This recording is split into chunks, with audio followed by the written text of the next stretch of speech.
grabación, ¿vale? Y bueno, pues buenas tardes a todos y bienvenidos a esta sesión que hemos organizado sobre la reciente aprobación del Real Decreto Ley 7/2025, que entre otras cosas, bueno, pues toca el tema de almacenamiento energético y en este punto es en el que queríamos centrar esta sesión. Lo primero, agradeceros a todos los asistentes el interés mostrado. Hemos recibido más de 200 inscripciones, con lo cual, bueno, pues es una prueba de que el tema interesa ampliamente. He visto algún antiguo alumno y conocido conectado y, bueno, para aquellos que no conozcáis EOI, la Escuela de Organización Industrial es la escuela de negocios decana de España y una de las más antiguas de Europa. Desde su creación en 1955 hemos estado ligados al Ministerio de Industria con el objetivo de formar a profesionales en áreas como la digitalización, sostenibilidad, gestión. Actualmente somos una fundación pública del Ministerio y este año además estamos de aniversario, cumplimos 70 años. Entre nuestras actividades también organizamos sesiones sobre eventos de actualidad, como es el que estamos realizando esta tarde, fundamentalmente dentro de nuestras áreas estratégicas de formación y entre ellas, pues, el área de medio ambiente, energía y sostenibilidad. Por ello, nos parecía importante abordar alguna sesión relacionada con el tema que se va a tratar hoy. Para ello contamos con 3 expertos en el ámbito de la energía y en concreto pues el tema que tratamos hoy de almacenamiento energético y cómo el Real Decreto aprobado recientemente pues entendemos que impulsará también el desarrollo de este sector. Comenzaremos con Raúl García Posada, director técnico de la Asociación Española de Almacenamiento Energético, ASEALEN, codirector además del programa de almacenamiento energético que impartimos en la escuela, profesor colaborador de programas y además ha sido alumno de la escuela, alumno del máster de energías renovables y mercado energético. A continuación contaremos con la participación de Alejandro Diego Rosell, experto también en renovables, en desarrollo de proyectos internacionales. Bueno, él contará un poquito más su trayectoria también, codirector también del programa ejecutivo de almacenamiento y profesor en el máster también de energías renovables y mercado energético online. Y por último, contamos con Ignacio Giner.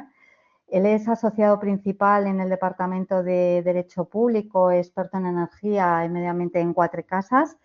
Tenemos la suerte de contar con él también en los programas el programa de almacenamiento energético y bueno, él nos va a desentrañar algunas de las cuestiones importantes en este tema, pues con la reciente aprobación del Real Decreto. Así que espero que la sesión sea de vuestro máximo interés y bueno, Raúl, cuando quieras, te cedo la palabra. Pues muchas gracias, Carmen. ¿Puedes confirmar que me oís correctamente? Perfecto.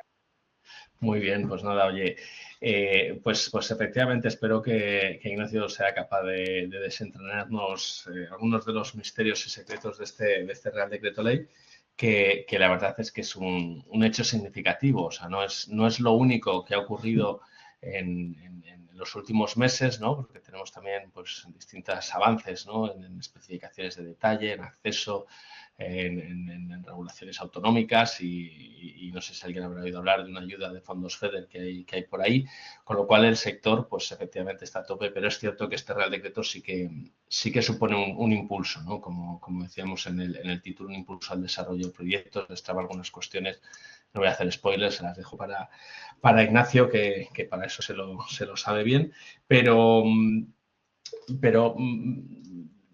el hecho es que estamos en un momento de cambio, ¿no? O sea, se nota, se percibe, no solo con tecnologías de baterías, esto tenemos siempre que recordarlos, ¿no? Estas ayudas FEDER son también para almacenamiento térmico y para bombeo y es un momento donde bueno, pues el almacenamiento viene a complementar el desarrollo renovable, a ser una pata para poder seguir teniendo ese desarrollo renovable y esa pata imprescindible para la transición. Carmen, se te ha olvidado contar que también ayer ganasteis un premio bastante importante, dado por el periódico La Energía, también por vuestra labor, ¿no? Educativa, como bien habéis dicho, estos 70 años. Así que, oye, mi enhorabuena también por ese Enhorabuena, Carmen. premio y porque sean otros 70 años más aquí formando y dando contenido de valor. No me enrollo mucho más, lo habéis comentado también. Bueno, los tres, Alejandro, Ignacio y yo, participamos en el programa ejecutivo de almacenamiento. Tenéis, si no me equivoco, ya la siguiente sesión en marcha y, bueno, tenemos algunas novedades para este año, ¿no? Algunos cambios, algunos nuevos profesores y veo que vamos a tener que incrementar mucho nuevo contenido en los próximos meses viendo cómo evoluciona todo, ¿no? Nos quedan ahí un par de detalles ligados al mercado de capacidad que de alguna forma también se tocará, supongo, a la flexibilidad, al autoconsumo, bueno, muchas cosas. No me enrollo, que el sector este tiene para muchas cosas. Simplemente daros la bienvenida también a todos los que venís a esta sesión y, bueno, que sepáis que está el programa de almacenamiento si queréis profundizar en ello y que también tenéis a nuestra asociación, a SEALEN, para lo que podáis necesitar, dudas, consultas o cuestiones sobre el sector.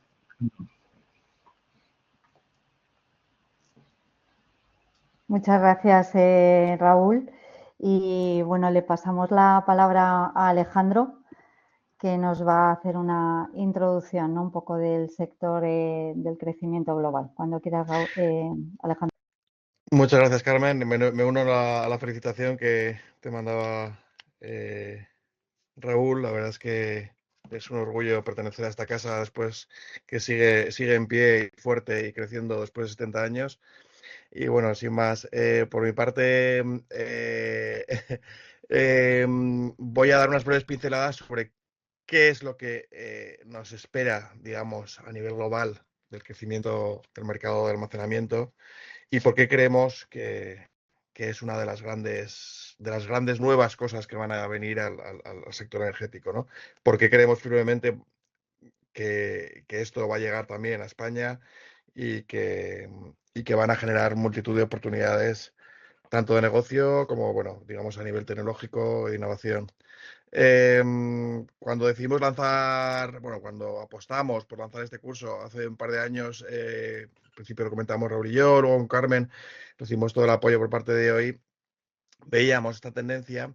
Nuestra duda quizá era que si el momento era lo oportuno, si realmente habíamos llegado a este punto de crítico, ¿no? En el cual habíamos pasado de la generación de expectativas, de lo que se llama el hype, a la existencia real de un mercado y bueno, que permita, digamos, a las empresas apostar por esta tecnología, ¿no?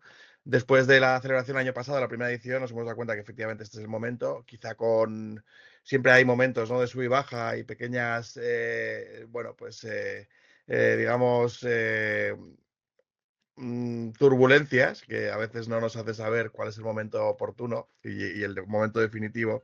Lo que está claro es que, como bien ha citado Raúl y luego nos comenta Ignacio, el marco normativo cada vez se está ajustando más a, a lo que necesita, a lo que está pidiendo el sector para poder bueno, pues contar con un marco relativamente estable para desarrollar sus proyectos, tanto a nivel económico como a nivel normativo. Y bueno, pues para esto voy a dar unas breves pinceladas sobre qué es lo que está pasando ahí fuera y por qué está llegando esto aquí, ¿no? Definitivamente. Como podéis ver, esta es una previsión que realizó Bloomberg New Energy Finance, que es la división del grupo Bloomberg, centrada principalmente de energía y en concreto en energías renovables. Y estas son unas previsiones que realizaron el año pasado. Se hicieron a mediados de 2024. ¿Por qué es importante este dato de que es de 2024? Bueno, si os fijáis, en esta previsión se hace tanto una previsión sobre el volumen de adición, hablan en general de lo que es adiciones de gigavatios de capacidad de almacenamiento, no únicamente de baterías, sino otro tipo, puede ser de almacenamiento hidráulico, etcétera. Como podéis ver, se ha producido y se está produciendo un punto crítico que es a partir del año 22, 23, 24. Y el año pasado daban, digamos, unas perspectivas a medio plazo hasta 2030 que permitían un poco pasar de los 50 gigavatios aproximadamente que habría añadido por año actualmente a más de 120, 130, ¿no? Como podéis ver, lo que más ya de este crecimiento es China, que esto está cumpliendo aparentemente, pero también vemos como Estados Unidos, bueno, pues es el segundo mercado y sigue creciendo en este sentido. ¿Qué ha pasado en este año, no? Pues bueno, todos sabemos lo que ha pasado entre el cambio de administración, etcétera. Vemos como, perdonad, como, bueno, pues las perspectivas que la propia Bloomberg ha hecho para este año, que lo vemos en la siguiente diapositiva, hacen variar un poco esta diapositiva, ¿no? Hacen variar un poco las perspectivas de crecimiento. Aquí Bloomberg ya se atreve a hacer previsiones más allá de 2030 y ahora previsiones a 2035. Estas previsiones a 2035 habla de crecimiento hasta 200 gigavatios, pero si os fijáis, si comparamos la anterior con la, voy a poner un pequeño marcador aquí. Si os fijáis en el crecimiento, por ejemplo, que daban, las previsiones que daban para 2027, 28 y 29, que ya están acercándose, para 27, 28 y 29, están superando y casi acercándose a los 150 gigavatios. El año pasado, esta cifra la daban para 2030 o posterior. Digamos que las previsiones de crecimiento que está habiendo a nivel global se están aumentando año tras año. ¿A qué me recuerda esto? No sé si alguno de vosotros habéis oído hablar de las previsiones que ha habido históricamente sobre el crecimiento de la energía fotovoltaica y las previsiones que realizó en su momento la Agencia Internacional de la Energía y cómo todas estas previsiones han ido superando de manera sistemática durante prácticamente 20 años, ¿no? Vemos que está pasando algo parecido con el almacenamiento. Vemos que es una tendencia global y vemos que estos números están soportados y digamos que están apoyados por la tendencia que hay también a decrecimiento de los costes, principalmente de las baterías. Como este decrecimiento de los costes de las baterías se está produciendo de una manera relativamente similar al decrecimiento que hubo en la década del 2010 con los paneles fotovoltaicos, y vemos cómo este abaratamiento está permitiendo que este desarrollo del almacenamiento a gran escala se esté, digamos, extendiendo, democratizando a nivel global, ¿no? Como os decía, 2024, 2025. Fijaros en la diferencia. Si os fijáis en el año 2027-28, ya están por encima de los 100 y aquí en la previsión del año pasado, en los 27-28, todavía no alcanzaba los 100. O sea, están añadiendo prácticamente un 20% más de crecimiento de un año para el otro. Aparte de esto, el año pasado, por ejemplo, no tenían en cuenta, yo creo, esto que está pasando en 2025-26. Si os fijáis en la previsión que hay de 2025-26 de este año, se contrae relativamente el mercado. ¿Y por qué tiene que ver? ¿Os fijáis lo que está pasando en China? En China han terminado ayudas a la fotovoltaica y a ciertos proyectos, y esto se cree que puede afectar un poco de alguna manera al tema del almacenamiento. Tengo mis dudas. Es probable que nos encontremos con un año más de récords en China, ¿no? Lo que pasa es que, bueno, en cierto modo, el mercado chino va por libre. Aparentemente es como que no nos afecta, pero sí nos afecta. Todo este desarrollo del mercado obviamente está haciendo cada vez más competitivo tanto la tecnología de baterías de almacenamiento como los costes, como también la eficiencia, la densidad energética, etcétera, ¿no? Todo esto al final, en cierto modo, independientemente de la política y de las opiniones que tengamos cada uno sobre lo que es China o lo que supone, a nivel energético y a nivel meramente técnico de mercado, yo creo que nos beneficia. Y estamos, del año pasado a este, Raúl lo puede confirmar, pues los precios de la tecnología han bajado y van a seguir bajando. Pero bueno, que os fijéis en estas pequeñas variaciones de un año para el otro que tienen que ver muchas veces con esto, con las perspectivas que hay, por ejemplo, con el mercado chino. Esto no significa que, por ejemplo, otros mercados no vayan a crecer. Lo que sí que se aprecia también, aparte del crecimiento en China, que era más, bueno, que era más constante, también se apreciaba un crecimiento en Estados Unidos todavía más constante.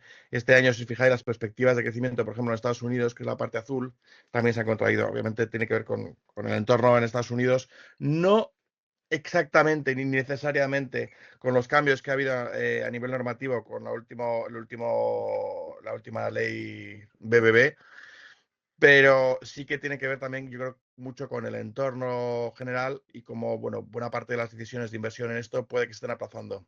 Independientemente de esto, en los principales mercados como son Texas o California, a priori no debería haber a día de hoy barreras.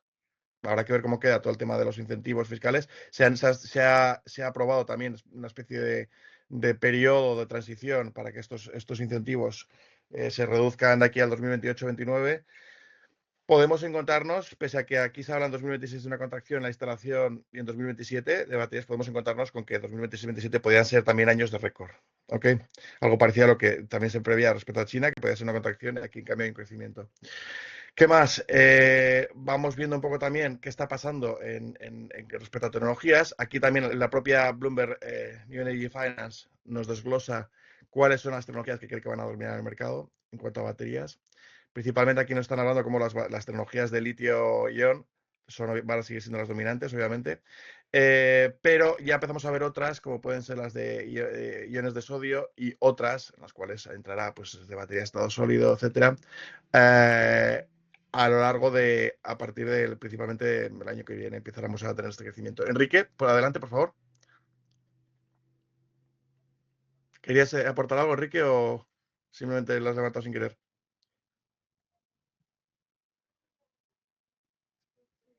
Ah, Enrique, si quieres comentar algo en el chat. Yo creo que puedes continuar, Sí, ¿no? Alejandro. Si No, no, lo he lo hecho sin querer. dejamos Vale. las Es que preguntas estaba sino para buscando a el ver si había final. alguna pregunta al respecto en el chat, pero bueno, si quieres lo dejamos para el final. Perfecto. Bueno, pues como podéis ver, estas son las tecnologías un poco que van a empeorar. Aquí sí que quiero destacar brevemente lo que sería el entorno nuestro en Europa, cómo está creciendo y dónde está creciendo. En Europa hemos tenido un crecimiento bastante explosivo hasta el año 2023, también partíamos de tasas muy reducidas, se ha pasado del 10, de 10 gigavatios hora a prácticamente 20, del 22 al 23. Sí que en el 2024 ha habido un pequeño ralentizamiento, que aquí, bueno, principalmente el Solar Power Europe lo justifica teniendo en cuenta con el tema de la bajada de precios de la electricidad que se produjo tras la invasión. O sea, hubo un boom de los 22 al 23, del 23 al 24, como sabéis, ha habido una bajada que también está muy relacionada con, bueno, pues, con esta bajada de los precios en general y con cierta, bueno, pues muchos mercados que están también quizá a la expectativa, como pasa en España, de que el marco normativo mejore. Vamos viendo también los principales mercados en Europa, como siguen siendo Alemania. Vemos un importantísimo crecimiento en Italia, que pasa de aproximadamente 3,5 a 6 gigavatios hora, con lo cual se coloca como segundo mercado, podría ser este año el primero de Europa. Reino Unido baja levemente. Y bueno, otros mercados como Austria, Suecia, aquí vamos a tener también otros mercados como puede ser Países Bajos, Bélgica, incluso Francia y bueno, algunos países del este, Polonia, etcétera, que podrían entrar dentro de esta lista, ¿no? ¿Alguna levantó la mano? ¿Queréis decir algo? Vale, bueno, pues lo dejamos para el final. Simplemente para no alargarnos y dejarte dar el turno de palabra a Ignacio, que es es el protagonista de hoy. Aquí simplemente que veáis un poco cómo está creciendo, como las previsiones que hay para este año. Se espera un crecimiento del 36% en Europa. ¿Dónde está en este crecimiento? Principalmente front of the meter, para la large scale, para almacenamiento a gran escala, y también en behind of the meter se prevé cierto crecimiento, pero bueno, más o menos en la parte residencial, autoconsumo, está relativamente, si no estancado, bueno, digamos, consolidado, ¿no? Donde se prevé que va a llegar este crecimiento grande, donde podéis ver que el crecimiento, el que va a tirar, el principal segmento que va a tirar del mercado va a ser el utility scale, que es un poco lo que más quizá nos atrae ahora mismo, ¿no? de este sector de almacenamiento, que es donde se están generando más oportunidades. Bueno, finalmente, las perspectivas de crecimiento que hay un poco hasta 2029, también por parte de Solar Power Europe. Yo estaría en un escenario intermedio, incluso siendo conservador, un intermedio bajo. No me quedaría en el escenario más bajo de 2029, pero bueno, sí quizá mi opinión es que pues, se podrían dar alrededor de los 80, 90, 100 gigavatios hora para el año 2029, ¿no? ¿Y qué más en España? Bueno, pues sabéis que tenemos un plan integrado de energía y clima, que hay una capacidad de almacenamiento que espera de 22 gigavatios, no solo para baterías, sino también para almacenamiento hidráulico. Alrededor de estas ha habido más de 22 solicitudes para conexión a red. Alrededor de estas solicitudes probablemente llegará a conectarse pues una parte menor, obviamente, y ahí se han concedido pues un volumen, tienen autorizaciones previas, un volumen sustancial de estos proyectos, ¿no? Y bueno, pues el Real Decreto que se acaba de aprobar, tenemos altas expectativas y para esto, pues, bueno, le cedo la palabra a Ignacio, que sabe mucho más que yo y lo va a contar de manera mucho más divertida también, seguro. Así que nada, te cedo la palabra, Ignacio, cuando quieras. Vale, muchas gracias, Alejandro, por tu exposición y ponernos en contexto de cómo está la situación a nivel global. Y ahora damos la palabra a Ignacio Giner. Como os comentaba antes, él es asociado principal del Departamento de Derecho Público, experto en energía y medio ambiente en Cuatro Casas y, bueno, es profesor también colaborador en el programa que impartimos en la Escuela de Almacenamiento Energético. Ignacio, cuando quieras, te doy la palabra. Carmen. Voy a dejar de compartir, ¿vale? Para que te podamos ver todos, puesto que Muchas gracias. vas a dar tu exposición sin apoyo, así que para que te podamos ver bien todos. Se oye correctamente, ¿no? Se oye muy bien, perfectamente. Sí, muy bien. Estupendo. Estupendo. Pues gracias, Carmen, gracias al EOI por la invitación a participar en esta ponencia del día de hoy y gracias también a Raúl y Alejandro por sus presentaciones y por el contenido y la divulgación que comparten con nosotros. A mí me gustaría tocar 3 puntos de entre los muchísimos que hay en el Real Decreto Ley 7/2025 y el primero de ellos, aunque voy a hablar del artículo 32 en específico, pues creo que conviene hacer un repaso de dónde estamos ahora mismo y de qué nos espera en los próximos días. Sin querer meterme en un aspecto muy técnico jurídico, pues bueno, sí que es importante recordar que ahora mismo estamos en un momento de la fase de tramitación administrativa que se encuadra en el artículo 86 de la Constitución española, donde fundamentalmente cuando el Ejecutivo lleva adelante una iniciativa legislativa, en este caso un decreto ley, un real decreto ley, pues el precepto que acabo de citar, digamos que bifurca 2 procedimientos. En el primero se encuadra el debate y la votación de este real decreto ley, donde habrá que pronunciarse sobre su convalidación o derogación en bloque en el plazo de 30 días siguientes a su promulgación. Y el segundo procedimiento sería la tramitación del mismo como proyecto de ley durante este plazo, mediante el procedimiento de urgencia. Además, simplemente recordar que las competencias recaen sobre el Congreso de los Diputados y no sobre las 2 cámaras. Y en la praxis parlamentaria se ratifica o deroga el decreto ley y ese resultado condiciona la utilización del segundo procedimiento. Del segundo procedimiento nos referimos a su trámite como proyecto de ley. Hablamos de praxis, simplemente por hacer un poco de recap histórico. Había dudas al principio, en los primeros años de la Constitución española, sobre si estos procedimientos eran alternativos o eran consecutivos, pero pronto el Tribunal Constitucional en el año 82 dictó una sentencia indicando que eran consecutivos y no alternativos. Esta sentencia, el contenido de esta sentencia, pronto se llevó al derecho positivo y hoy en día todo esto que estamos hablando está perfecta y nítidamente regulado en el artículo 151 del reglamento del Congreso de los Diputados. Por lo tanto, primero, se ratifica o deroga el Real Decreto Ley. Segundo, si es ratificado, la Cámara puede decidir tramitarlo como un texto de proyecto de ley a solicitud, eso sí, de algún grupo parlamentario. Si esto ocurre, y este es un matiz importante, se podrán incluir enmiendas en el texto. Ahora, ¿qué ocurre si se deroga? Pues no hay una conclusión categórica. La doctrina mayoritaria aboga por considerar que los efectos que tendría este Real Decreto serían ex nunc. Y me explico en cristiano.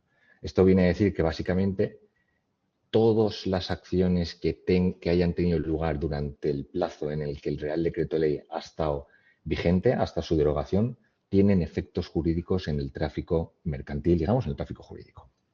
Esto, por ejemplo, nos lleva al artículo 32. El artículo 32 nos permite formular una solicitud de extensión del quinto hito para irnos hasta los 8 años en el plazo de 2 meses desde la entrada en vigor de este Real Decreto Ley, que, como todos sabemos, se produjo el 25 de junio de este año. Entonces, en la práctica, en vez de 2 meses, tendríamos 1 mes. ¿Y a qué nos lleva esto? Pues, a su vez, a 2 interpretaciones. Tampoco está claro desde un prisma jurídico, porque hay opiniones de todo tipo. En el propio despacho también hemos tenido un debate al respecto.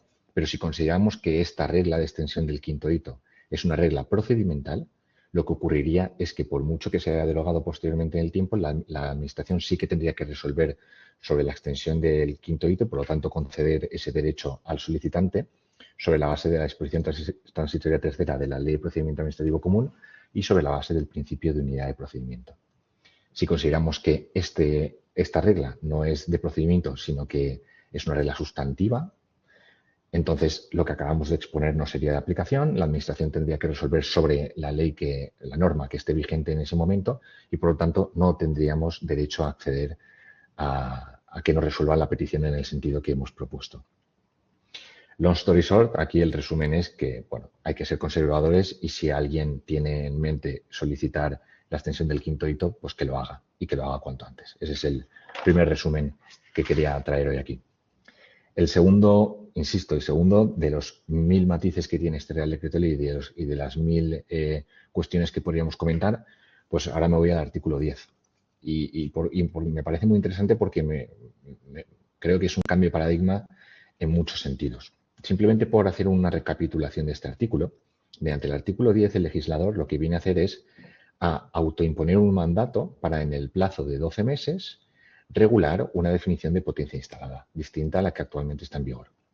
Ahora bien, transitoriamente, es decir, durante esos 12 meses, nos permite actuar más allá de con la antigua definición de potencia instalada que encontrábamos en el 413/2014, pues ahora nos da una definición de potencia instalada distinta que es muy, muy interesante. Esta definición de potencia instalada viene a decir, primero, que cuando uno o varios módulos de parque eléctrico o varios módulos de almacenamiento pues evacúen su energía a través de uno o varios inversores, la potencia instalada será la del inversor. Sin embargo, si los módulos de parque eléctrico o los módulos de almacenamiento comparten un transformador, la potencia instalada será la del transformador, excepto si todos comparten un inversor. Y luego tenemos una cláusula de cierre simplemente que nos avisa de que si en todo el proyecto existe algún módulo de carácter síncrono, pues entonces la regla para calcular la potencia instalada será sumar todos los del parque eléctrico que hemos comentado antes, es decir, nos iríamos a inversor o transformador y habría que sumar de forma independiente la potencia del módulo de parque síncrono. En términos prácticos, ¿por qué tiene importancia? Bueno, en un proyecto no hibridado, que la mayoría de veces, aunque técnicamente se pueden dar varias circunstancias, y yo no soy ingeniero, pero en un proyecto hibridado podría ser que el módulo de almacenamiento, por ejemplo, y el módulo y las instalaciones de generación fotovoltaicas o eólicas, pues imaginemos, tienen una distancia de 1 kilómetro entre ellas, por lo tanto tiene sentido que no compartan inversores y que compartan transformador. En ese caso, lo que conseguiríamos es que hasta el día de hoy había una regla de que si nosotros empezábamos a tramitar un proyecto fotovoltaico y eólico y luego decidíamos hibridarlo, pues lamentablemente solo teníamos como agarre jurídico para ver cómo salíamos de esa situación las preguntas frecuentes del Ministerio, y en las preguntas frecuentes del Ministerio lo que se venía a decir es que te sumaban la potencia de todas las instalaciones. Por lo tanto, si superabas el threshold de los 50 megas, tenías que cambiar de órgano competente y todo lo actuado hasta ese momento pues no te servía de nada. Las propias preguntas frecuentes del Ministerio te decían que nada te impide que cuando tengas la autorización de explotación en la mano de las instalaciones de generación, empieces a tramitar la hibridación sobre la base del artículo 27 del 1183/2020, que viene a decir, pues bueno, cuando ya tienes un permiso de acceso y conexión, cuáles son las reglas, ¿no?, para hibridar. Ahora, esto cambia y si estas instalaciones no comparten inversor, la regla va a ser pues la del transformador, lo que nos permite hibridar en cualquier momento. Si diseñamos el proyecto de tal forma, insisto en que ambas partes, ambas instalaciones del mismo proyecto no compartan inversor. Y luego, aunque no es el principal foco, es interesante la regla del inversor. ¿Por qué? Porque hasta ahora, pues por ejemplo, teníamos parques eólicos muy antiguos, de 20 años, con aerogeneradores de potencia muy bajita en comparación con las que ahora tenemos en el mercado, y cuando repotenciábamos la potencia instalada unitaria de cada uno de esos aerogeneradores, si la sumabas, pues hacía que se superara de todas las formas los límites del 115 del 1955 a la hora de verificar si esa repotenciación era una modificación sustancial o no, y nos obligaba a obtener autorizaciones, nos obligaba a superar un nuevo trámite de información pública, había riesgo de que nos pudieran recurrir esas nuevas autorizaciones, complicaba mucho una repotenciación dependiendo de dónde estuviéramos situados y dependiendo de la casuística de cada proyecto.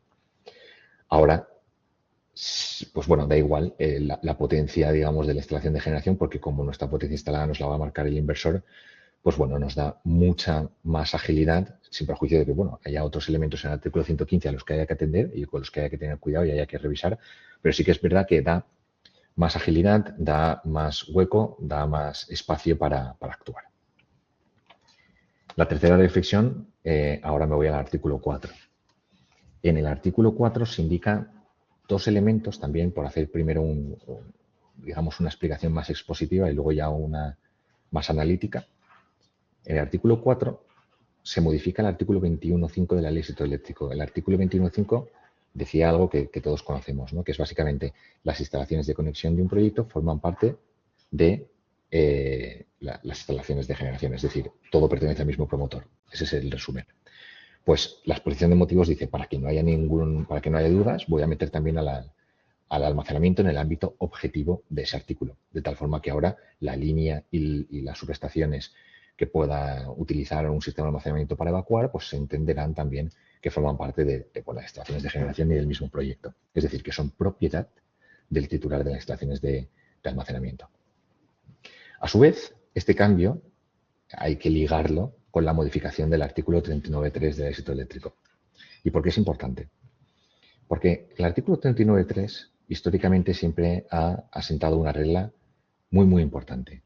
Y viene a decir, cuando dos o más consumidores compartan la misma línea para conectarse a la red, para recibir ese suministro eléctrico, esas instalaciones serán consideradas como red de distribución y por lo tanto tienen que ser cedidas a la compañía distribuidora. Como los sistemas de almacenamiento, a pesar de que el titular de los sistemas de almacenamiento es una persona absolutamente distinta al consumidor en el marco del artículo 6 del sector eléctrico, pero los sistemas de almacenamiento realizan ese ejercicio de consumo de energía y se comportan como demanda en determinados momentos, podría haber alguna duda de si entramos dentro de ese ámbito de aplicación y encima que construye una línea se lo tengo que ceder a la compañía distribuidora. Bueno, el resultado es que ahora con la nueva versión del artículo 39.3 y también yéndome a un poco la explicación que nos ofrece la exposición de motivos, el ámbito subjetivo, mejor dicho, se centra solamente en consumidores puros. Se extrae totalmente a los sistemas de almacenamiento de ese precepto y, por lo tanto, se les iguala al mismo nivel que las instalaciones de generación donde no hay ninguna duda de que la evacuación siempre pertenece al titular. Todo esto también conviene ligarlo de alguna forma con los últimos párrafos que se han añadido al artículo 21.5 sobre la necesidad de suscribir un acuerdo entre todos los promotores que compartan infraestructuras de evacuación que lleguen a la misma posición del mismo nudo. Antes tenían que suscribir un acuerdo de compartición de infraestructuras, ahora una obligación más. Hay que suscribir un acuerdo de responsabilidad, de reparto de responsabilidad. Y lo que dice el precepto es que no suscribir ese acuerdo y remitirlo al órgano competente en materia de industria condiciona la emisión de la autorización administrativa previa. Y, además, no presentar ese artículo supone que el reparto de la responsabilidades que puedan haber en materia sancionadora bajo el régimen sancionador del sector eléctrico, se repartirá en función de la capacidad de acceso asignada a cada uno de ellos. Esto es muy interesante, porque además, bueno, hay que añadir otro elemento y tiene de alguna forma efectos retroactivos, ¿no? Porque el artículo 5 del 7/2025 además dice que este acuerdo para todos los proyectos que ya estén en funcionamiento también aplica y tienen un plazo de un año para aportarlo a la administración. Entonces, aquí algunas reflexiones en materia de estrategia. Dándole una vuelta, vemos que aquel promotor que tenga la menor capacidad de acceso en comparación con con el resto de promotores que compartan infraestructuras, realmente no está nada estimulado a firmar este acuerdo. Le da absolutamente igual, porque la consecuencia es la misma, que es, si no aporto el acuerdo, pues la responsabilidad va a ser la misma, ¿no? Porque me la miden por la capacidad de acceso. Pero hay un elemento extraordinario y es, como muchos sabéis en la práctica, se suelen dar dos esquemas, ¿no? Con muchas variantes, pero dos esquemas. El primero, hay una persona que es la titular administrativa y civil de las infraestructuras de evacuación y firma un contrato de cesión de uso con los otros promotores para ceder el uso. Esa persona suele ser la que se encarga de operar y mantener las instalaciones y, por lo tanto, la que tiene responsabilidad ante la administración derivada de cualquier infracción que se cometa en el marco del sector eléctrico. Cualquier infracción, pues la notificación del inicio del procedimiento sancionador, pues recaerá sobre esa persona. Sin embargo, ahora no. Ahora, a pesar de que haya una persona que formalmente sea la titular administrativa y civil de las infraestructuras de evacuación, puede haber un tercero que simplemente tenga cedido el uso y que no se haya tenido que preocupar en ningún momento de operar y mantener esta infraestructura, incluso que no tenga potestades, porque en los contratos no se dice en ningún momento que pueda tener ni voz ni voto en cómo se operan esas infraestructuras y, sin embargo, si un tercero comete una infracción, que sea el objeto del procedimiento sancionador, lo cual es una barbaridad de alguna forma, porque trastoca mucho las líneas de derecho privado y la capacidad organizativa que tienen los promotores a la hora de fijar pues cuáles son las reglas operativas para el día a día de unas instalaciones de evacuación. Además, simplemente quería recordar que en una de las primeras versiones que hubo de la circular de acceso y conexión de la CNMC, cuando los años 2018, los años 2019, ahora se ha vaciado mucho de contenido la circular de acceso y conexión de la CNMC. Bueno, primero la de generación, luego la de demanda, pero la de generación, al final, su contenido estaba muy vacío. Prácticamente todo el contenido material se fue al Real Decreto de Acceso y Conexión. Pero en una de las primeras versiones, prácticamente toda la regulación estaba ahí. Y el Ministerio dictó un informe en 2019, no me acuerdo en qué mes, creo que fue de abril a julio, y valoró la circular de la CNMC. Y una de las cosas que decía la circular es que los titulares de instalaciones de evacuación tenían la obligación de ceder su uso a terceras personas. El Ministerio valoró ese artículo e indicó que la CNMC no podía meterse en el marco de una regulación de un sector regulado a ordenar las relaciones entre privados. No podía. Eso era derecho privado y no había ninguna cavidad para que pues, la regulación del sector eléctrico entrara ahí. Y sin embargo ahora pues lo han hecho, ¿no? Han entrado totalmente, han intervenido totalmente, han modulado totalmente, al menos en este aspecto, cómo deben ser las relaciones privadas entre distintos promotores, y lo cual llama la atención porque es un cambio de criterio extraordinario. Además, el otro día fui a revisar si este informe del MITECO seguía en la página web y efectivamente está colgado en la misma página web del Ministerio. Por lo tanto, bueno, pues es una sorpresa que se hayan llevado a cabo este tipo de iniciativas. Hay otras 1000 cuestiones de las que podríamos hablar. Había que elegir algunas por hacer, por el bien del tiempo también y para hacer esto didáctico, entretenido y asimilable para todo el mundo. Creo que son 3 interesantes de las otras muchas que hay, de las otras muchas reflexiones que podemos compartir. Y bueno, espero que haya resultado de interés. Muchísimas gracias, Ignacio, por tu exposición y aclarar, bueno, pues 3 de los múltiples puntos que aparecen en el Real Decreto.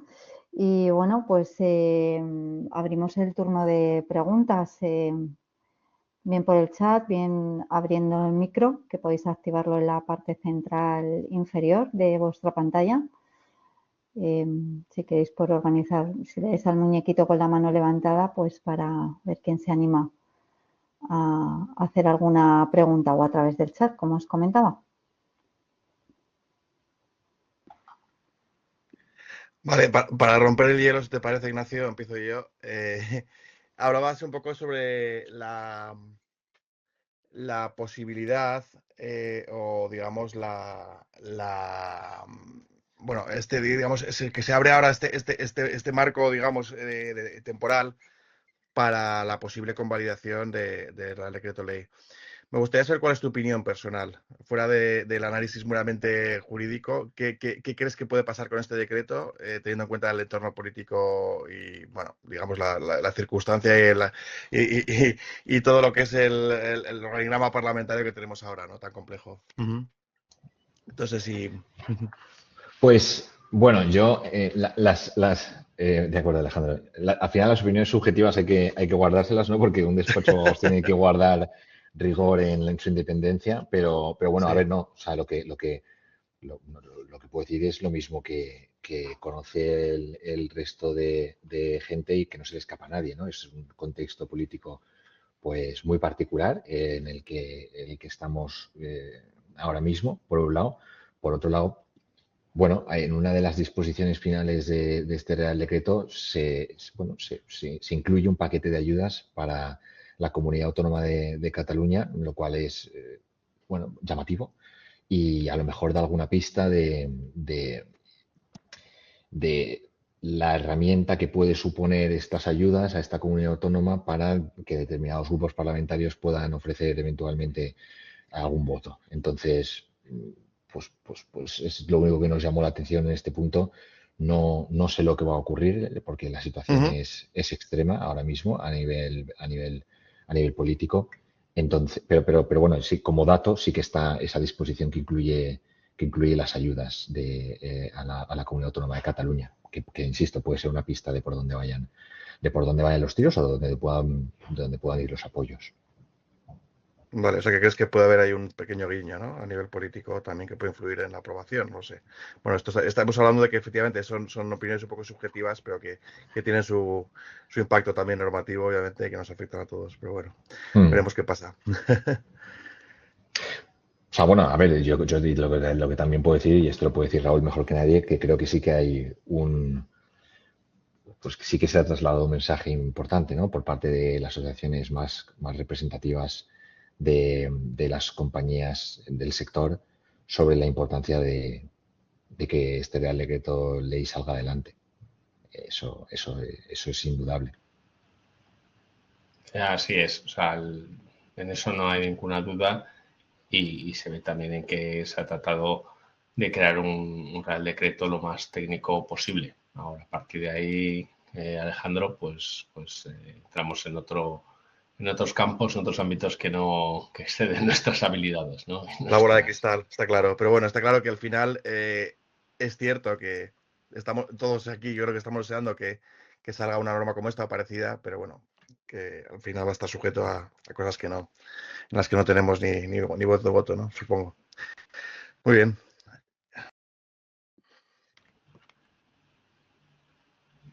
Yo, si nadie tiene alguna pregunta, yo sí quería pedirte, Ignacio, si podías perdón, comentar uno de los puntos muy brevemente, ¿vale? Pero uno de los puntos pendientes, porque es una pregunta recurrente que me están haciendo. No recuerdo el artículo, perdóname, pero es en el que se establece, ¿no?, una reducción de plazos y una exención o bajo la condición de no necesitar declaración de utilidad pública cuando hibridas un sistema de almacenamiento electroquímico con una generación renovable y está esa coletilla, ¿no? En la administración o bajo, no recuerdo la frase exacta, ¿no? Pero es bajo competencia de la Administración General del Estado, ¿no? Entonces son muchas de las preguntas que dicen, bueno, entonces, ¿qué pasa si mi proyecto se queda en la comunidad autónoma? ¿Estás sí, totalmente. Cuando hibridas, básicamente la novedad más importante es que la hibridación, en todo caso, a la hora de obtener autorizaciones sustantivas del artículo 53 del sector eléctrico, pues reducen los plazos a la mitad, sobre todo información pública, para no tener que estar un mes, para tener que estar 15 días, por ejemplo. Todos sabemos, bueno, que hay una información pública para interesados y además hay un trámite de alegaciones para los organismos que prestan servicios de interés general o para las administraciones para que puedan también pronunciarse sobre las afecciones a bienes de interés general, a bienes públicos en general. Está esta reducción de plazos a la mitad y también está el hecho de que si tú defines una poligonal y esa poligonal ha sido objeto de la evaluación de impacto ambiental e incluye ese sistema de almacenamiento dentro de esa superficie, pues entonces se te exime de tramitar tú una evaluación de impacto ambiental simplificada que desde la modificación de la ley de evaluación ambiental en el año 2013, el 445/2013, pues está sujeto a ese procedimiento en la modalidad simplificada, pues estarías exento. A mí las mayores dudas que me trae esta medida es hasta qué punto, porque luego, claro, cuando los promotores apliquen esto, me parece poco objetivo, en el sentido de, a lo mejor alguien para curarse espanto hace una poligonal gigante.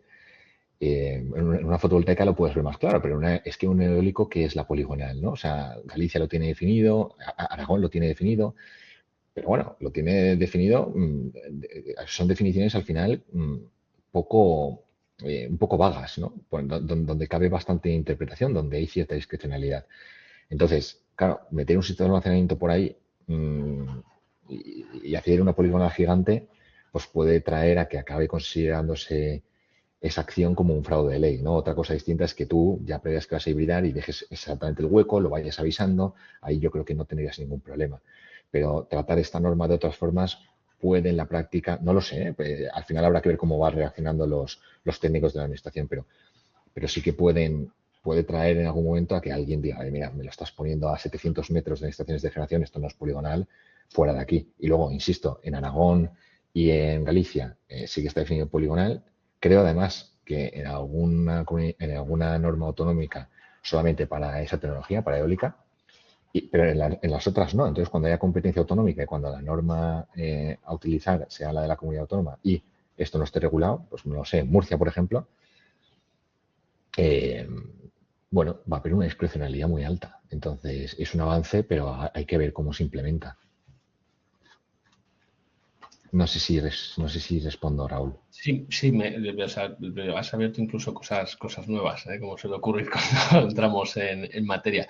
No, la pregunta era más, la enfocaba más a si el articulado actual solo favorece, o sea, o solamente aplica a proyectos que estén bajo digamos, el órgano competente del Ministerio, de la Administración General del Estado, o si esas reducciones de plazos y esas exenciones también aplicarían a proyectos que se queden, ¿no?, por debajo de esos 50 megavatios, ¿no? Porque Sí.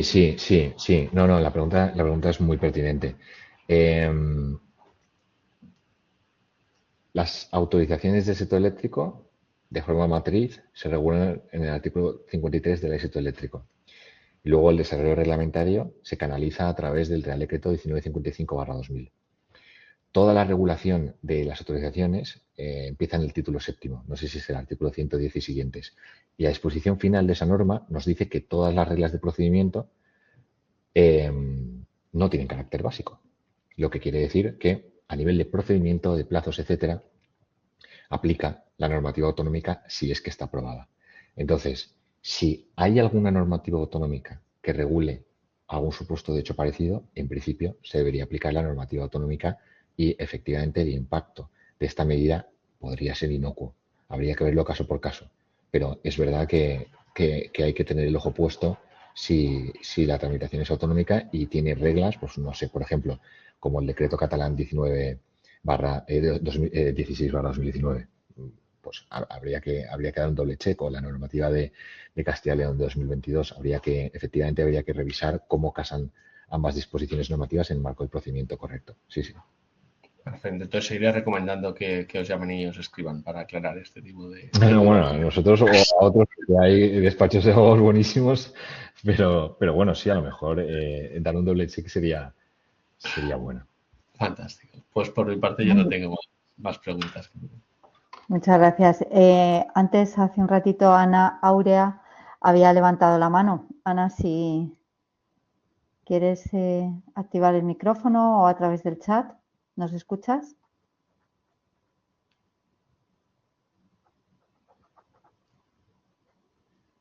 Vale, no sé si tiene algún problemilla de conexión o si no, a través del chat, ¿vale?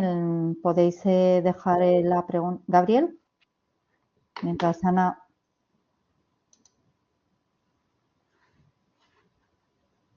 Gabriel, ¿puedes activar el micrófono?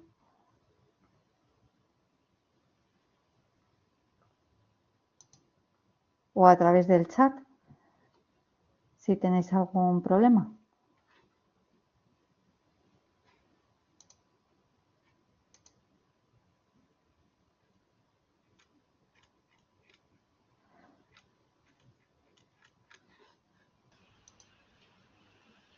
Bueno, pues parece que yo creo que son de pulsaciones.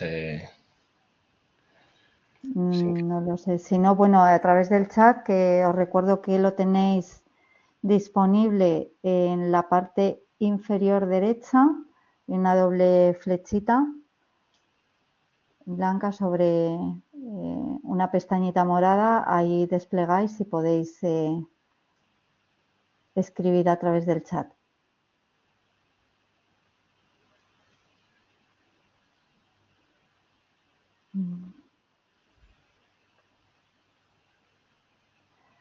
Pues si no hay ninguna otra pregunta, comentario. Sí, Gabriel. ¿Puedes activar el micro en la parte inferior central de tu pantalla?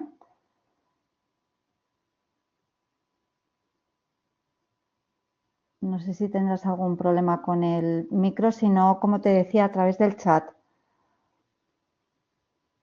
Entiendo que nos escucháis bien, ¿verdad?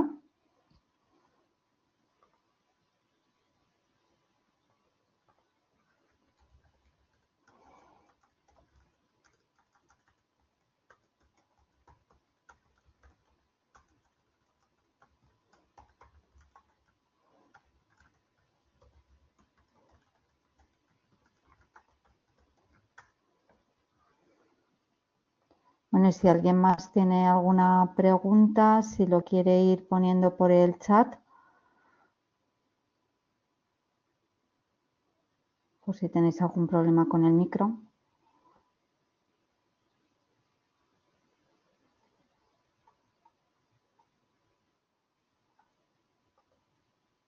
Sí, Enrique, veo que quería hacer una pregunta, o al menos ha levantado la mano.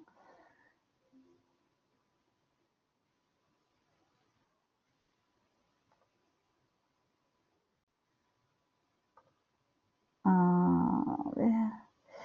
No sé si es que está habiendo algún problema con el micrófono, tenéis los asistentes. Entonces, en el chat, que entiendo que podéis escribir.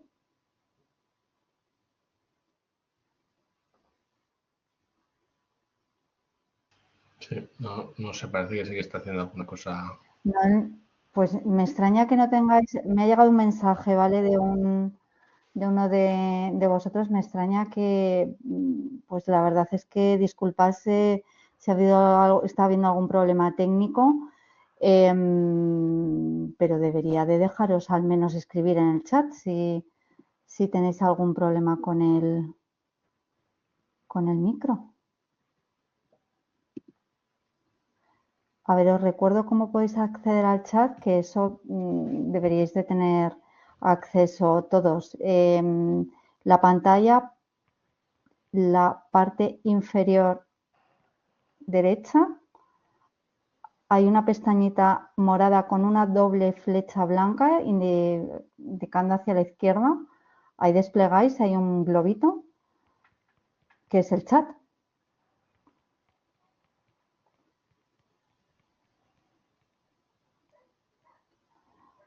Pues nadie puede acceder al chat ni al micro.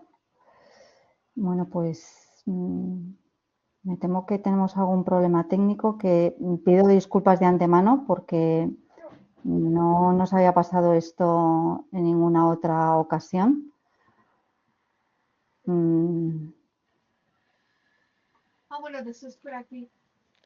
Hola. Yo sí te digo, Carmen, pero parece que no Bueno, puedo acceder.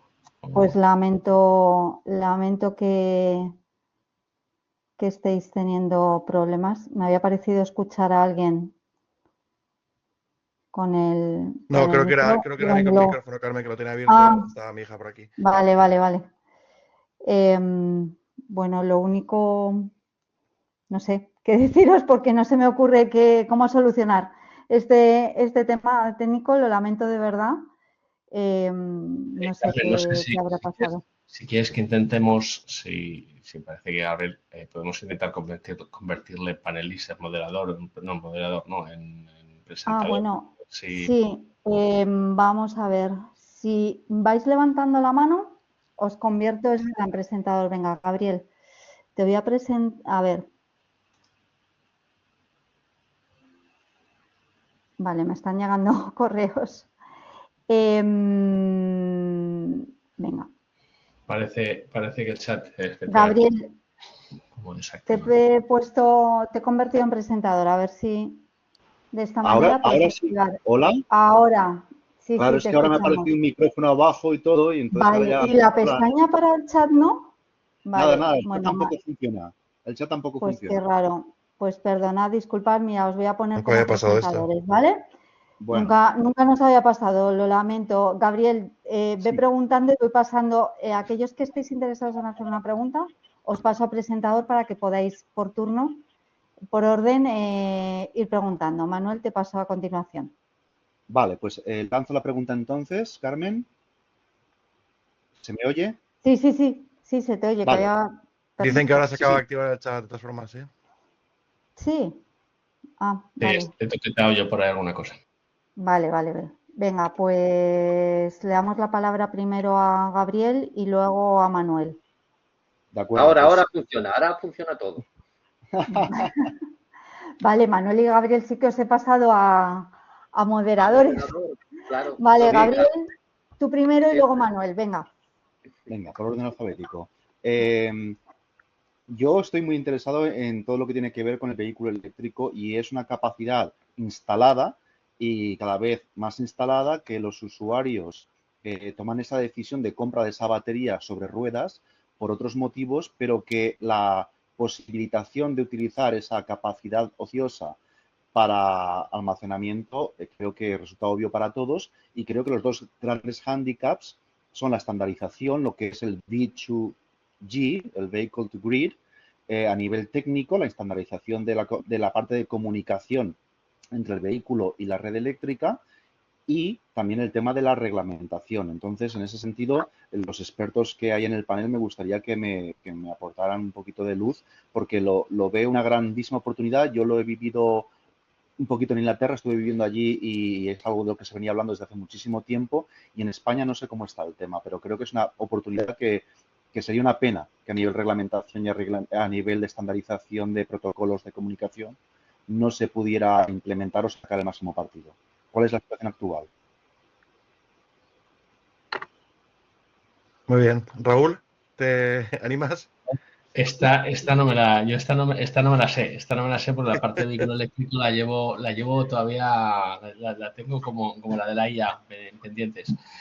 A ver, esta sesión en el programa sí que la da el módulo que tenemos, sí que la dan especialistas en el sector y supongo que podrían entrar más ahí. Yo, haciendo analogía al final, no sé hasta qué punto, a ver, tenemos toda la parte de que sería de parte de conexión a red como parte estricta de conexión a red.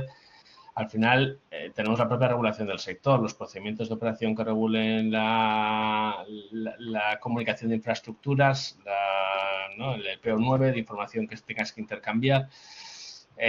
Claro, a nivel de distribución, a nivel de distribuidoras, falta mucho por hacer, ¿no? Falta mucha flexibilidad, falta mucho control, mucha telegestión, muchos procedimientos de operación, ¿no? Como lo reclama el sector de la distribución.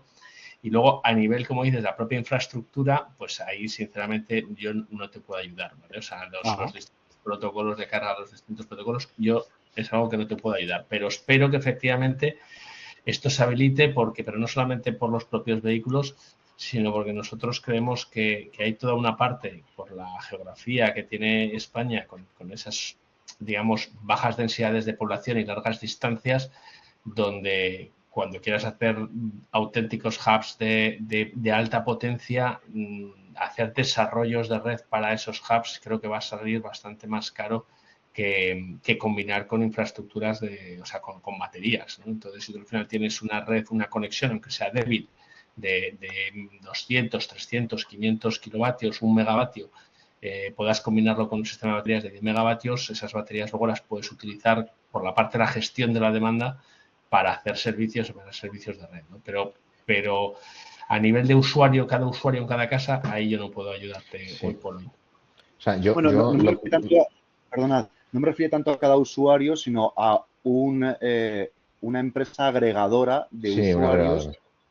Exactamente, sí. O sea, yo entiendo que cada usuario sería un pez demasiado pequeño para que participara de una manera significativa, pero con un agregador que ofrezca este servicio, gestiona las baterías en red para realmente participar en los servicios de red.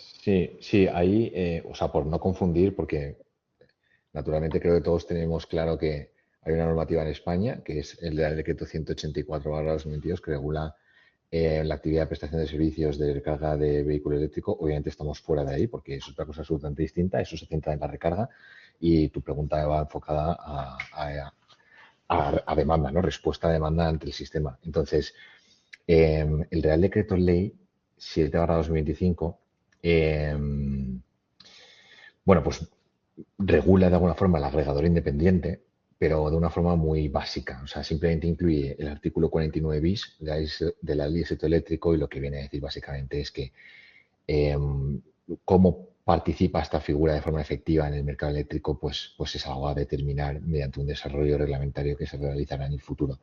Entonces, a día de hoy, el supuesto de hecho de, imaginemos, 3 millones de vehículos eléctricos conectados por la noche mientras se están cargando, por la noche no tenemos fotovoltaica y hay poco viento y de repente necesitamos tirar de algún lado y para evitar ciclo combinado, pues pedimos que la energía de esos 3 millones de vehículos que ya están cargados, ¿no?, en el garaje, eso a día de hoy, salvo error por mi parte, creo que no está regulado y creo que es una idea en la que sí que se está trabajando. Pero vamos, se tendría que vehiculizar, entiendo, nunca mejor dicho, a través del agregador independiente y esta figura está muy coja a nivel normativo. Sí, perfecto. Muchísimas gracias. Ahí contamos también con Entra, ¿no?, que colabora en el módulo que son especialistas, ¿no?, en esta agregación, ¿no? O sea que digamos, el programa supongo que también se actualizará pues el estado regulatorio de esa parte al día como usted. Vale. Muchas gracias por las preguntas. Tenemos a Manuel y luego 2 preguntas en el chat y bueno, vamos a intentar disculpad de nuevo por las dificultades técnicas, miraremos qué ha pasado. Así que Manuel, tu turno y luego pasamos con las preguntas de Ana y de Félix en el chat. ¿El Manuel soy yo? Manuel Andrade. Sí, gracias. Sí. Mire, yo quería hacer 3 preguntas respecto al impacto que puede llegar a tener esta reglamentación si al final se implementa completamente. Uno es desde el punto de vista de la electrificación de la demanda energética global. ¿En qué medida esta regulación va a apoyar esa electrificación del consumo de energía que en general, en global, para poderla tener manejada eléctricamente?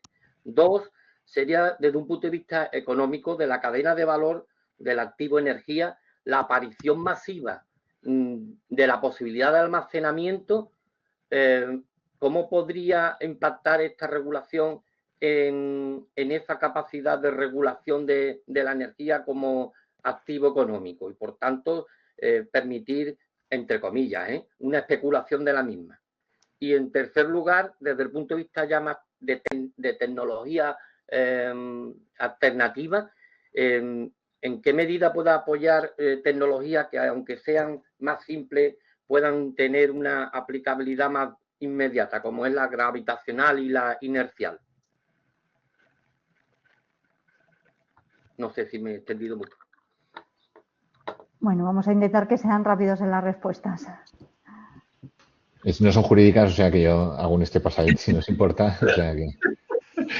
A ver, sí que hay una parte jurídica, Ignacio, en cuanto a la electrificación, ¿no? O sea, el decreto sí que trae varias medidas para facilitar el desarrollo de la red de distribución y de las conexiones, ¿no? Se habilita nuevas posiciones en subestaciones, se habilita también que se usen determinadas líneas de 220 kilovoltios. O sea, esa parte yo no me la sé muy bien. No, pero bueno, yo creo que la pregunta, O a sea, lo mejor he entendido yo mal, ¿eh? Yo creo que la pregunta era cómo coadyuva esta electrificación en el entendimiento. Electrificación es sustitución de gas por energía eléctrica, ¿no? claro. Entonces, Justo. sí. No, perdona, María Ignacio, sigue tú. No. Entonces, claro, al final, ¿qué impacto va a tener la aprobación de una norma en el desarrollo de la electrificación en España? Yo creo que es una pregunta más orientada a un consultor, por ejemplo, ¿no? Si es que yo, la verdad, con total honestidad, no tengo ni idea. Claro, no, yo lo No, que yo planteaba sí, era eso, Ignacio. O sea, que al final sí que trae algunas medidas para facilitar la conexión, ¿no? O sea, no es tanto que viabilice la electrificación en sí misma, pero por lo menos parece que salta ese primer problema de la capacidad de acceso, del propio acceso a red, ¿vale? Algunas medidas que pueden atraer por ahí y facilitar por ahí. Ahora, que el que vaya a hacer ese acceso sea un centro de datos o sea una caldera eléctrica o una bomba de calor, pues a esos detalles no está entrando la regulación. Luego, respecto a lo que comentabas de la especulación, a ver, el grueso que ataca este Real Decreto, bajo mi perspectiva, es que ataca muchas barreras regulatorias, ¿no? O dificultades regulatorias o dudas que quedaban por ahí. La parte de mercados no la está tocando, la parte de servicios no la está tocando, eso ya está establecido y al final, bueno, los sistemas de almacenamiento o consiguen una remuneración que los haga viables o no se van a instaurar. Sí que es cierto que hay una parte que hace una pequeña referencia a los mercados de capacidad y a una regulación ligada a los mercados de capacidad, pero es una habilitación al Ministerio para poder, digamos, establecer los mecanismos. No es tampoco un paso que marque es como uno de los pasitos más que llevamos los últimos 4 años esperando a ver si eso se termina de establecer ese mecanismo de capacidad o no se termina de establecer. Y respecto a las otras tecnologías, lo mismo. O sea, aquí no entra a valorar. Es más, tecnologías como la gravitacional, que desconozco si entraría como MPE o entraría como generador síncrono. Entiendo que por la propia naturaleza, lo más probable es que acabe entrando a través de electrónica de potencia, pues podría entrar, entiendo, bueno, no podría entrar, aunque sea un equivalente a una batería. La redacción que han escrito es almacenamiento electroquímico, entonces aunque entres con electrónica de potencia, pues no podrías hibridarte con un fotovoltaico, por ejemplo, ¿no? O sea, entonces, bueno, pues hay algunos matices. El decreto tiene redacciones que son mejorables, pero bueno, es lo que tienen ahí. Respecto a otras tecnologías, no facilita en principio la entrada de otras tecnologías por sí mismo. Ok, gracias. Muy bien, tenemos 2 preguntas más en el chat. Una de Ana, que nos comenta que iba referida a la reducción de plazos para procedimientos competencia de las comunidades autónomas, concretamente Andalucía. Entiendo que si Andalucía no tiene procedimiento propio, ¿aplicaría la reducción de plazos? sí, o sea, correcto. Cuando decimos que una normativa no tiene carácter básico, simplemente lo que venimos a confirmar es que la comunidad autónoma tiene un margen de regular y si no regula, naturalmente, subsidiariamente, siempre aplica la normativa estatal, por supuesto, no queda desnaturalizado. O sea que un sí rotundo. Y la siguiente pregunta nos la plantea Félix Mesalles. ¿Es posible hacer arbitraje en una instalación de autoconsumo colectivo? Yo esto no lo entiendo. Esta también es complicada. A ver, no está, o sea, el Real Decreto, o sea, aquí no está, por lo menos este Real Decreto Ley no entra a modificar estos aspectos de la regulación de autoconsumo. Y no está muy claro cómo es la integración de un sistema de almacenamiento en una instalación de autoconsumo compartido o colectivo, perdón. Al final, si la tienes detrás del contador, pues cuando consumas, consumirás y ahí habrá que ver quién es el que paga por ese consumo, si es que consumes de la red y si luego inyectas, o sea, porque si inyectas a la red, pues entiendo que sí que estás compartiendo compartiendo, cuando viertes, pues lo que compartes de forma colectiva con esos coeficientes fijos, pues sí que lo estás repartiendo, ¿vale? Aquí el matiz es eso, es quién es el que está haciendo esa compra de electricidad, ¿no? Cuando no la estás cargando de tu instalación. Y ahí la verdad es que ese es un punto que no tengo yo muy claro esto cómo está ahí regulado. Supongo, Raúl, que es que no, o sea, realmente no, las comunidades energéticas no pueden entrar a vender energía a precio de mercado, ni tampoco decidir libremente, ¿no?, a qué precio, con quién lo venden. Lo que sí que les puede servir es un poco quizá para optimizar, ajustar coeficientes, utilizar las baterías para poder indexar algún tipo de precio, etcétera, ¿no? Pero estrictamente arbitraje a día de hoy no creo que se pueda, ¿no? No lo sé. No sé si... Yo solo te O diría sea, regulación. arbitraje de energía, como todos sabemos, es comprar barato y Comprar, sí, vender caro. Y vender más caro, ¿no? Eso Entonces, es. en el marco de un autoconsumo, claro, tú puedes hacer un arbitraje, entre comillas, que es, como bien dices, Alejandro, una utilización Como consumidor, de, claro. de decir, tú necesitas un contrato de suministro porque, como sabéis, el Real Decreto 244/2019 no contempla en su ámbito de aplicación objetivo las estaciones aisladas, es decir, lo que no tenga un backup de la red. Entonces, claro, tú cuando consumas energía lo consumirás pues bueno, si has acordado un precio con la comercializadora, pues a un precio, y si no, pues dependes del mercado, ¿no? Y paralelamente, si tú tienes un autoconsumo que puede tener también baterías y tienes excedentes, pues bueno, lo que puedes hacer es decidir si consumes la energía de tu instalación en la que tienes asociada en régimen de autoconsumo o no, en función de si te conviene más venderla porque la estás vendiendo más caro que la estás consumiendo con tu comercializadora o no. Eso es un arbitraje. Pues no sé si tiene el tecnicismo Bueno, es aprovechar de ese arbitraje, diferencial de precio, en cierto modo, pero sí. bueno, pero Sí que se me ocurre, ¿no, Ignacio, que cuando se regula la figura del agregador, igual se da acceso a algo parecido a esto, ¿no? En el sentido de que podría contratar una instalación de ese tipo a un agregador que le permita participar en mercados, ¿no? Flexibilidad o etcétera. Lo cual se podría acercar más a un arbitraje puro, no sé cómo decirte. No lo sé. sí, Aquí. sí, sin duda. O sea, yo creo que un agregador tiene sentido cuando se junten pues 100 autoconsumos con excedentes y vas con Ujú, una única unidad de programación de 50 megas. Ahí ya ujú, estás hablando de otra cosa y ahí ya puedes negociar con mucha más fuerza en el mercado y ahí claro. no sé si sería un arbitraje, insisto, porque lo que estás es ofreciendo un producto al mercado eléctrico y lo que ahora tienes más fuerza porque aglutinas mucha potencia instalada, ¿no? Como el que tiene 100 instalaciones de 1 mega y, pues bueno, y utiliza un representante del mercado con un único producto en vez de con 100 a ojos del mercado, pues esto sería lo mismo. Pero categorizarlo como arbitraje es lo que se me está haciendo un poco raro. A ver, estoy pensando ahí porque Sí, a habría lo que entender mejor... un poco qué entiende también esta persona por arbitraje, pero bueno, estamos explorando posibilidades, ¿no? Ujú. Vale, hay Muy bien. dos preguntas que yo creo que con estas dos en el chat vamos a ir finalizando. La primera es de Sandra. Dice, buenas tardes, mi duda es sobre el artículo 10, apartado 2, cuando indica, cuando uno o varios módulos de parque eléctrico y una o varias instalaciones de almacenamiento electroquímico compartan un mismo transformador, la potencia instalada de dicho conjunto sería igual a la potencia máxima del transformador común a todos ellos, salvo que estos compartan inversor o conjunto de inversores y que la potencia máxima de estos sea inferior a la del transformador, en cuyo caso la potencia instalada del conjunto será igual a la potencia máxima del inversor o del conjunto de inversores. ¿El transformador en común se refiere al de la subestación donde evacuaría el conjunto híbrido o al conjunto de transformadores de los centros de transformación? A lo segundo.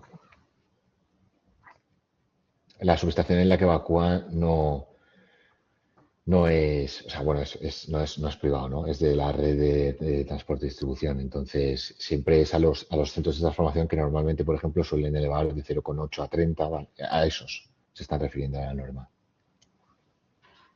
Vale, O sea, aquí pues, por aclarar el espíritu de esto entendemos que es o sea, el espíritu es que si el transformador está limitando la cantidad de potencia que puedes inyectar a la red, es ese que es el elemento limitante de tu inyección a la red, ¿vale? O sea, ese es el espíritu. No sé exactamente a qué se refiere, si es lo que ha comentado Ignacio cuando habla de la subestación donde evacuaría o el conjunto de transformadores, ¿vale? O sea, yo no sé exactamente a qué punto de la red se está refiriendo, y yo en todo caso entiendo que será el último transformador que tengas antes de tu contador, entiendo, fiscal. Exacto. O sea, yo creo, no, la pregunta la pregunta no está mal tirada, ¿eh? Pero claro, yo creo que el espíritu es el primer transformador que tú te encuentres cuando un mismo proyecto con varias instalaciones compartan un centro de transformación, el primero que te encuentres, correcto. Muy bien. Y una última pregunta que plantea de nuevo Ana. Dice, si tramito BESS hibridado con un proyecto de generación, con AAP, bueno, lo podéis ver la pregunta vosotros también, que no quiero leerla mal.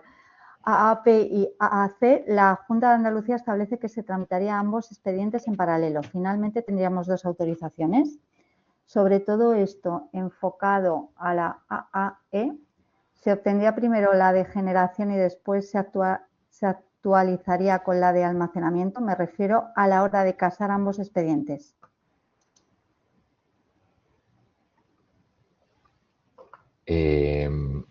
No sé por qué yo no tengo la pregunta delante, No pero lo, vamos. no lo es. Si no pongo a ver quién ha hecho la pregunta. La intento copiar yo también. A ver. Es Ana, si no Ana Está la el pongo texto, de presentadora.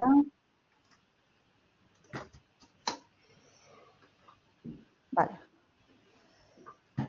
No sé si hay la recibido Alejandro. Uy, Alejandro Ignacio. Vale, de todas formas, Ana, te he puesto como presentadora, con lo cual si tienes posibilidad de activar tu micrófono. Hola, buenas tardes, muchas gracias. Muy interesante la ponencia.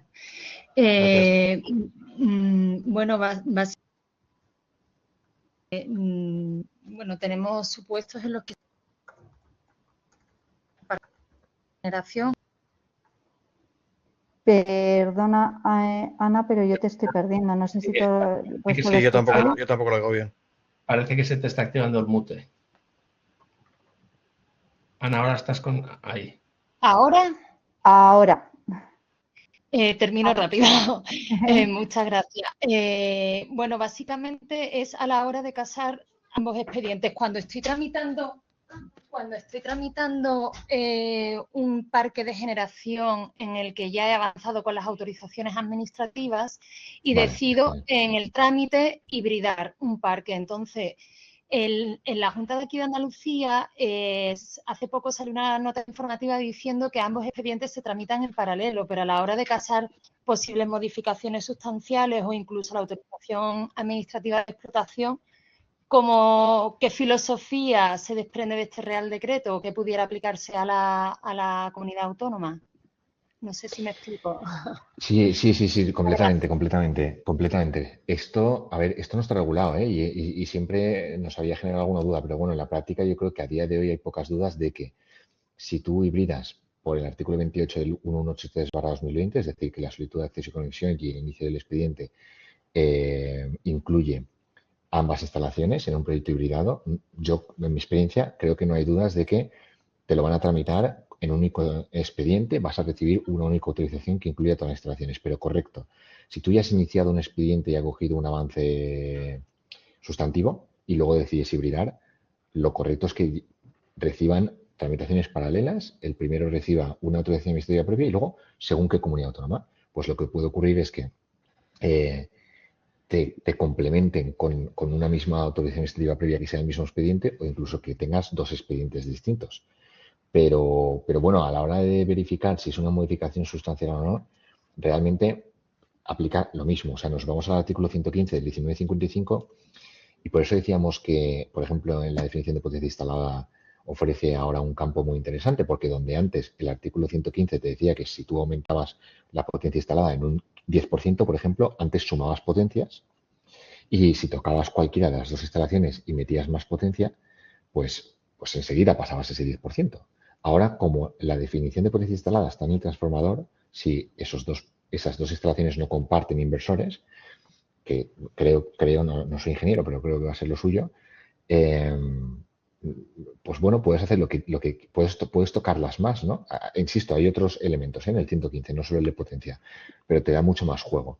Entonces, bueno, yo creo que es coger el 115 y tener un poco de cuidado para ver qué vas haciendo, pero vamos, tampoco diría que este Real Decreto a nivel de procedimiento, de cómo se tramita esto, haya incidido. Lo único que la incidencia está en las actuaciones específicas que tú puedes realizar sobre cada instalación. Esa es mi opinión, que no sé si responde. Sí. Te oímos. Te escuchamos, Ana. Ah, vale, estaba escribiendo en el chat. Sí, por supuesto, muchísimas gracias. Gracias. Un placer. Bueno, muchas gracias, Ana. Si hay una última pregunta rápida y ya damos por concluida la sesión. Si os parece, si hay alguien que quiera hacer una pregunta, que levante la mano, le paso a otro perfil para que tenga el micrófono activo y así vamos más rápido.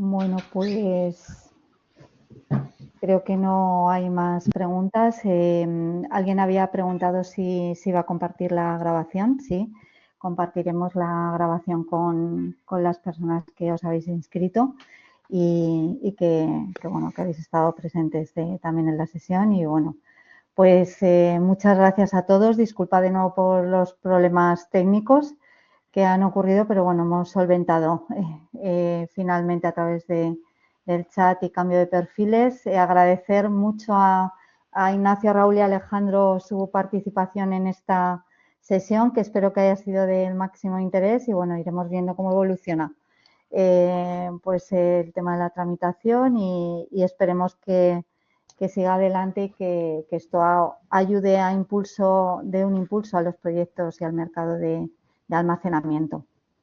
Así que nada, muchísimas gracias a todos. Muchas gracias, nos Carmen. vemos en otro momento y bueno, pues felices vacaciones para aquellos que vayáis disfrutando del merecido descanso. Gracias, Carmen. Lo mismo. Venga, Muchas gracias.